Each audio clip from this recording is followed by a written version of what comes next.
I wouldn't be caught dead at a Donald Trump rally. I mean, come on. I've given money to Bernie. And yet there I was, February 2020, listening to the President of the United States address a crowd of 11,000 supporters. How in the world did that happen? Well, it all started with knitting. I knit to relax, to escape the drama of real life.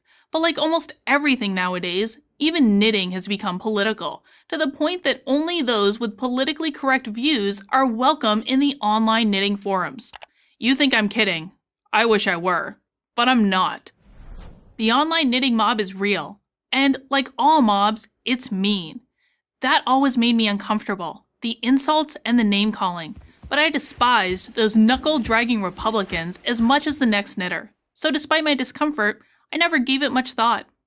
Truth is, I'm more interested in mastering a 3-needle bind-off than discussing immigration policy. But the knitting mob wouldn't drop it. It became a fixation, a daily litany of how horrible the president and his followers were. It started to bug me. All I wanted to do was knit.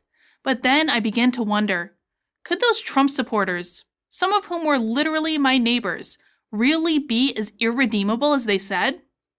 I assumed the answer was yes, but I had to find out. And that is how I came to be at a rally for the president on the eve of the New Hampshire primary. My friends urged me not to go. They feared for my safety. One offered me her pepper spray for protection. I declined, but I won't pretend I wasn't nervous. I had no idea what to expect. I arrived 4 hours early. The line outside the arena was already a mile long. At first, I said nothing to those around me. I didn't want to provoke a scene, but then, as people are wont to do when stuck in a long line, we started to chat. First pleasantries, and then to more serious topics. And here's what I discovered. These people were so nice. No one harassed me, no one intimidated me, no one threatened me. In fact, when I mentioned I was a Democrat, their response was invariably a smile and welcome. These were decent, hardworking people from every walk of life. Electricians, lawyers, school teachers, small business owners, veterans. I might question some of the policies they supported. They were only too happy to debate me. But I couldn't question their good intentions or decency. Inside, the atmosphere was electric, more like a rock concert than a political event. People were dancing and having a fantastic time. They were actually enjoying themselves. As it happens, 2 days earlier, I had been in this same arena for a Democratic Party rally. The contrast was stark. Whereas the event for the president was full of optimism and enthusiasm, the Democrats' event was all doom and gloom. The country was racked with racism, sexism, and xenophobia. At the Trump event, the participants were bursting with national pride. Of course the president touted his achievements, especially the economy, and attacked his opponents. But I was surprised how funny he was, and his energy never flagged. He seemed to be enjoying the event every bit as much as his audience.